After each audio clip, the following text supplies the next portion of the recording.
What's up, guys? Hope you're doing well. Um, as I talked about last week, with COVID going on, Omnicron going on, doing a little bit less socially. So, uh, I'm just going to talk about various different societal topics. Hope you enjoy it. The first topic today I want to talk about is Hype House, the show on Netflix. And, before I get started, I just want to say I'm going to say, some things that happen on the show. So I guess spoiler alert, if you want to skip over this part. But basically, to give some sort of introduction, if you haven't yet seen it, Hype House is a interesting business model. It's basically a creator house where the collective people living there, have a pretty good, audience and want to grow it even more. And Hype House will, obviously has its own audience. Um, but basically, the creators are allowed to live in the creator house, kind of rent free, given that they make content for the house, and the house's brand deals every month. And, there have been various different types of creator houses, sometimes where the manager takes a percentage or whatnot. And a lot of those houses have failed. And this is one of the only ones that hasn't, in the TikTok space. I think mostly because, um, the owner of the business, Thomas, is not taking a percentage. It's just, create content for the brand Hype House and you're good. So it's interesting because, I don't know the exact numbers, but he's like managing, um, 12 to 13 creators, I think. And, I think easily as you hear that, and reality, experimentally, I guess that's what it showed, is it's hard to, kind of manage that number of people, especially young kids.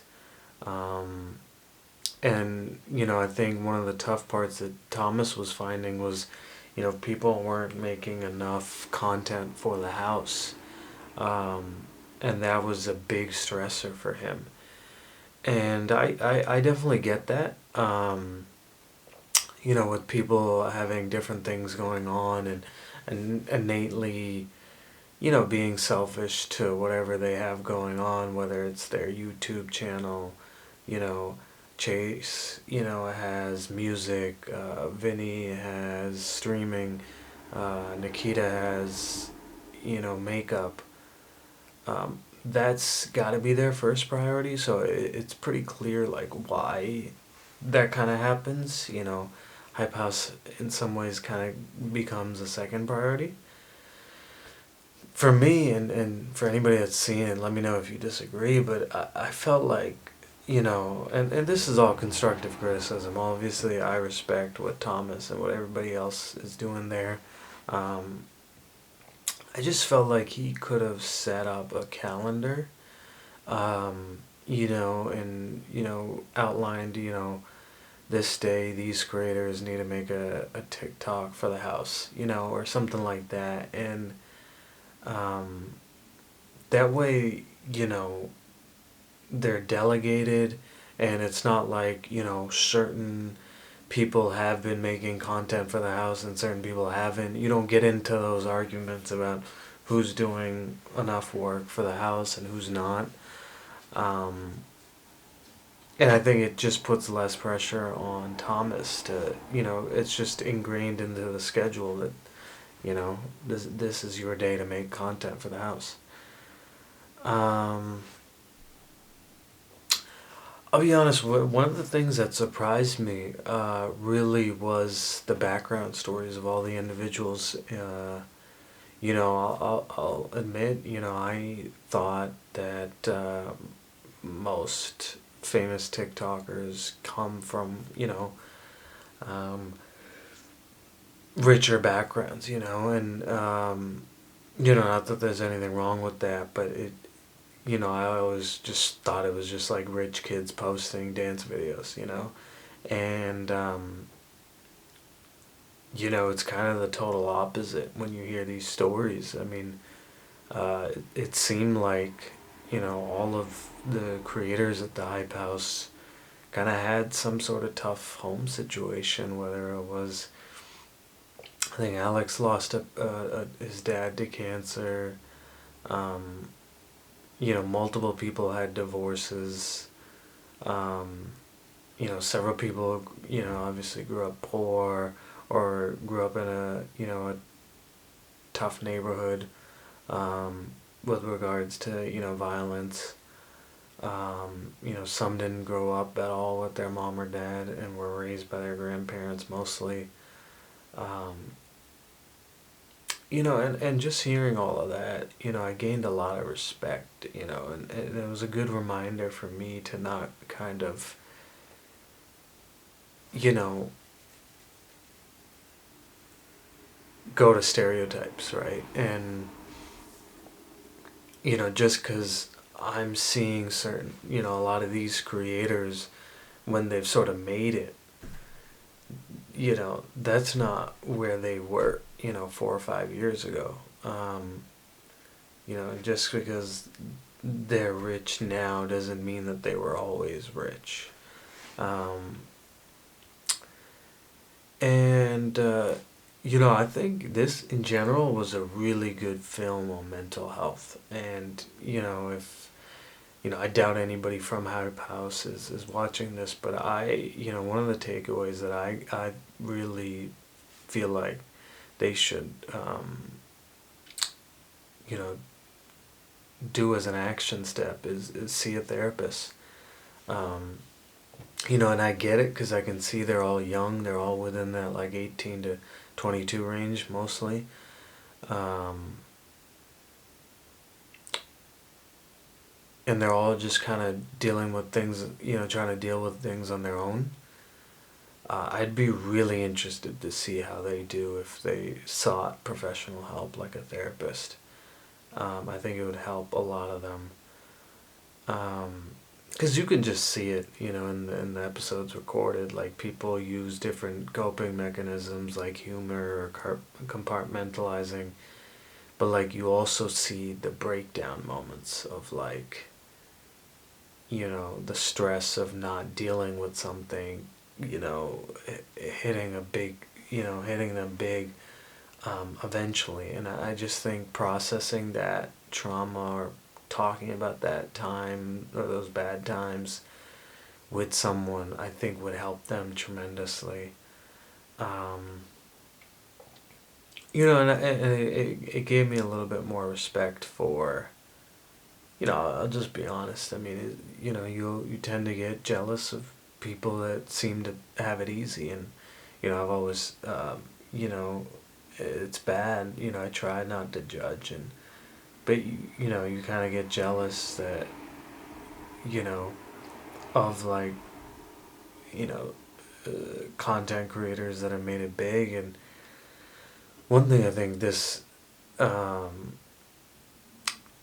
series taught me was, they are working, their butts off because, their social media dictates their revenue, and it's kind of tough because, at one point Alex, I think hurts his ankle or something like that and is out for like 4 days, and he gets depressed that he's not, posting content for 4 days. Like he doesn't feel like, um, that's acceptable or you can take that amount of break. And you realize like, man, that's just it's a lot of pressure, um, on him.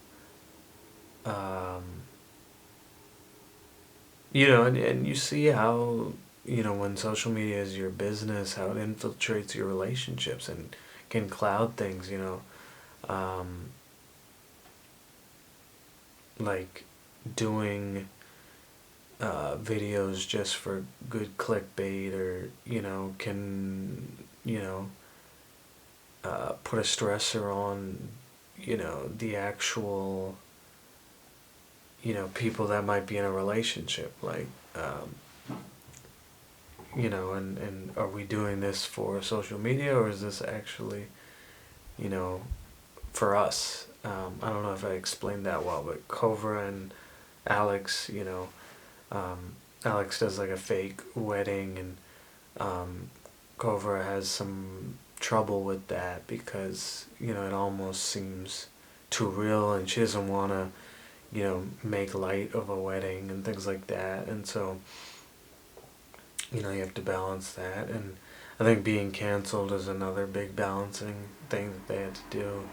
You see a situation with Nikita and Larry, and um,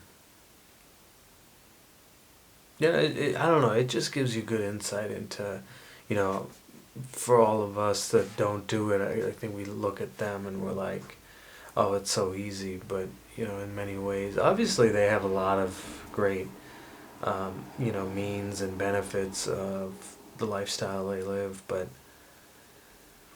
there's a lot of hard work and stress too.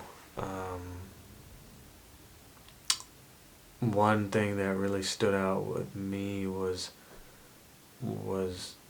Thomas crying at Joshua Tree and talking about being a giver. And I've been a giver myself for a long time, and I think the past year I've been a little bit more focused on self-care for myself. And I think communicating is obviously tough. Nobody likes confrontation or telling people how they really feel, but I think he needs to work on self-care and also communication, honest communication. Yeah, and I guess the final point that I would make about this is just like, um, you know, I think it was interesting seeing Chase and Thomas's relationship. Um, when Chase tells Alex and Thomas, like, I don't think I want to be a part of the hype house anymore. Alex and Thomas say, okay, that's fine, but like that doesn't mean our friendship's gonna like we're not breaking up. We're breaking up in our business sense, but we're not breaking up as friends. Like, and I thought that was a really cool point because it's so important.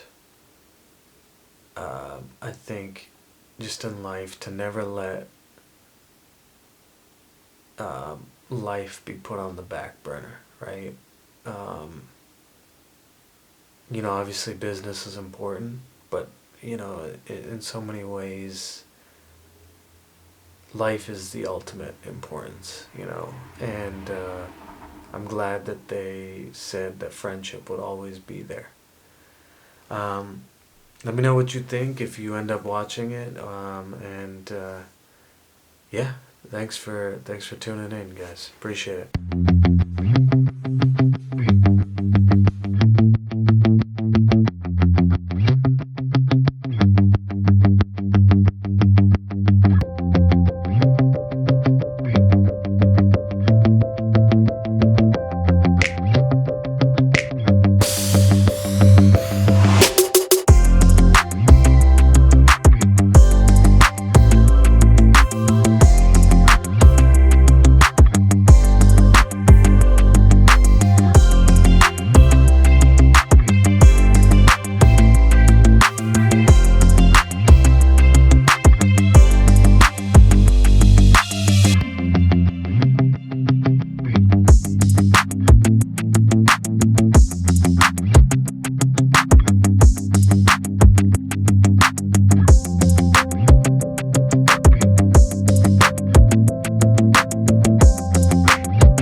This area here is Shamet Ave in the south end. It's just so beautiful at night. The lights. If you need a good nighttime walk place, really good place.